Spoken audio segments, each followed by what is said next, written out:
Hello everyone, today we're going to read Goldilocks and the Three Bears, retold by Bonnie Dubkin, the illustrator Rajesh Tanwar.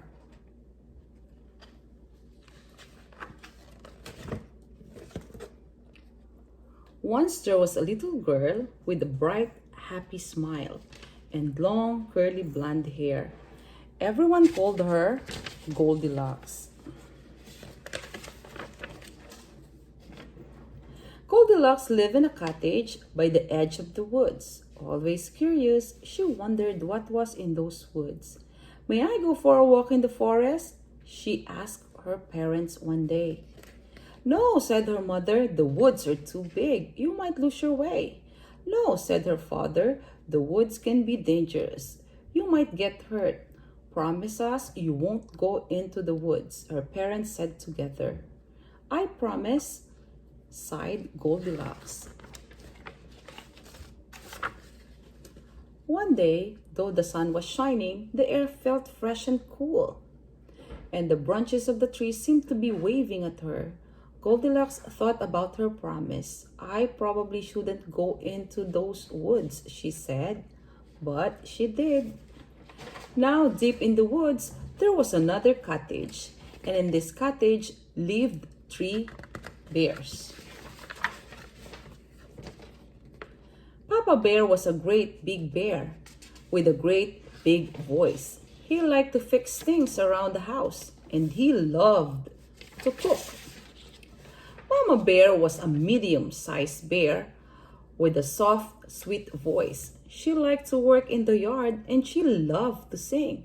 Baby Bear was a very small bear with a thin, squeaky voice. He liked to do whatever his parents were doing. One morning, Papa Bear made a big pot of delicious porridge. He filled 3 bowls to the very top. First, he filled a great big bowl. Then he filled a medium-sized bowl. And finally, he filled a very small bowl with pictures of honeybees on it. "The porridge looks wonderful," said Mama Bear. "The porridge smells wonderful," said Baby Bear. "The porridge is wonderful," said Papa Bear. "Eat up."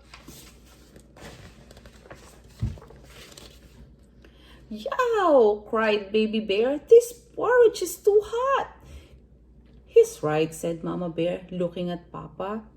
"Well then," said Papa Bear, "why don't we go for a walk until the porridge cools?"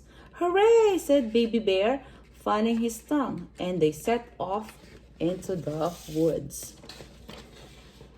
Just as the 3 bears left for their walk, someone came running out of the forest. It was Goldilocks. "Why didn't I listen to my parents?" she said. "Now I'm lost. I don't know which way to go."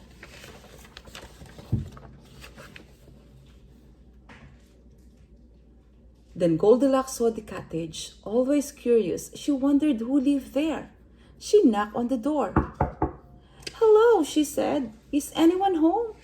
Of course, no one was. As she kept knocking, the door swung open. "I probably shouldn't go inside," she said, but she did.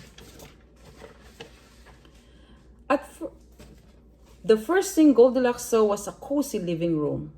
In it was a fireplace and 3 chairs made of wood. One was a great big chair with a tall back and thick arms.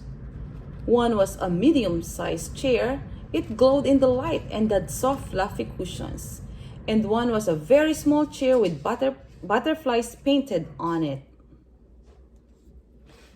Goldilocks suddenly realized that her feet hurt. "This is not my house," she said. "I probably shouldn't sit in those chairs," but she did.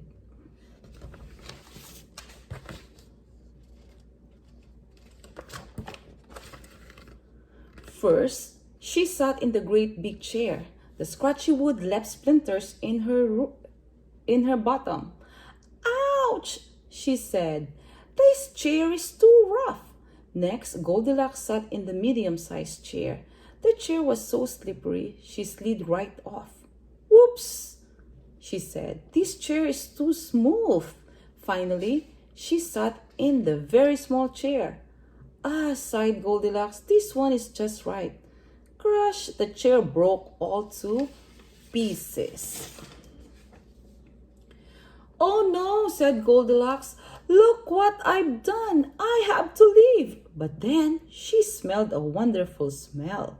Always curious, she followed the smell to the doorway of the kitchen.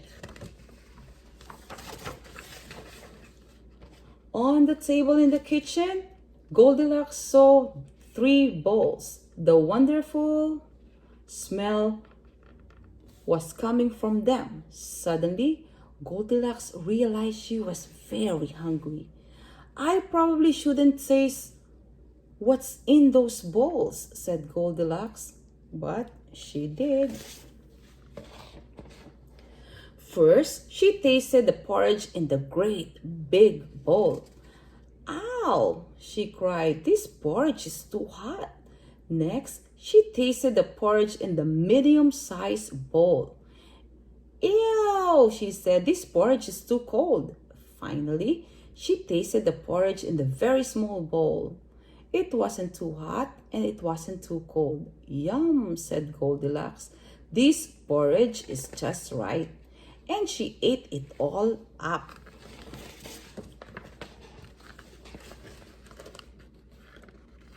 Now Goldilocks saw a stairway leading up to another floor of the cottage.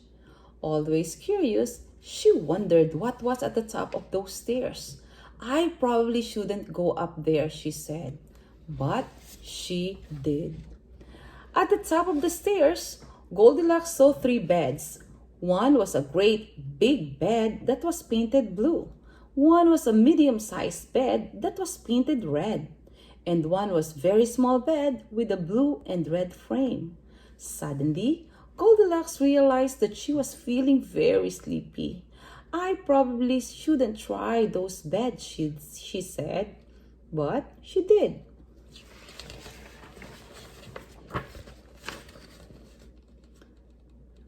First, she tried the great big bed. Her head went down with a thunk. Irk, she said, this bed is too hard. Next, she tried the medium-sized bed. This time, she almost disappeared. She couldn't barely breathe. Said Goldilocks, this bed is too soft. Finally, she tried the very small bed. It wasn't too hard and it wasn't too soft. Ah, said Goldilocks, this bed is just right. And she snuggled under the covers and fell fast asleep. A little while later, the 3 bears returned from their walk. They stopped in surprise when they saw the open door. Oh no, said Mama Bear, someone has been in our house. Be careful, said Papa Bear. That someone could still be in there.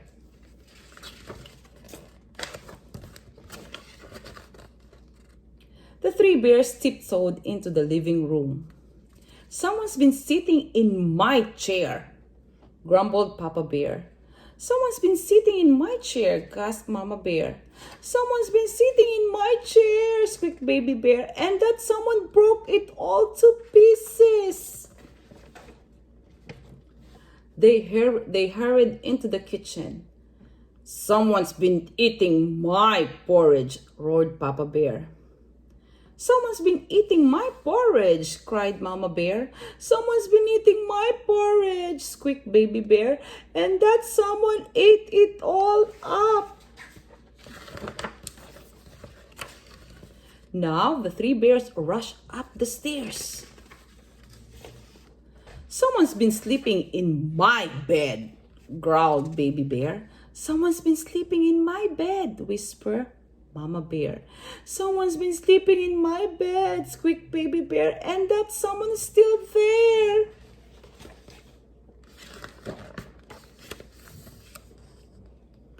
Papa and Mama Bear rushed over next to Baby Bear. They look at Goldilocks, then they look at each other. Papa Bear let out a great big roar. Goldilocks woke up. First, she saw a very small bear with big, wide eyes. Then she saw a medium-sized bear with a worried frown. Then she saw a great big bear with great big teeth and great big claws. Goldilocks shrieked.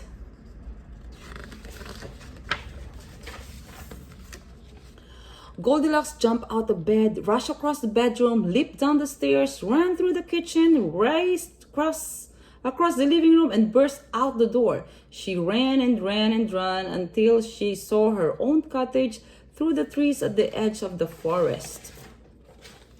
Her mother and father were standing in the doorway. Goldilocks ran up to them. "We've been so worried," they cried, giving her a hug. "I'm sorry," said Goldilocks. "I should have listened to you.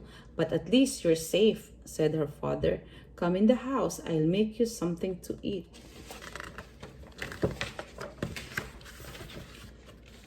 The next day, Goldilocks sat out on her front step again. She could see the forest. The trees seemed to smile at her. "I probably shouldn't ever go into the woods again," she told herself. But, okay, boys and girls, the end.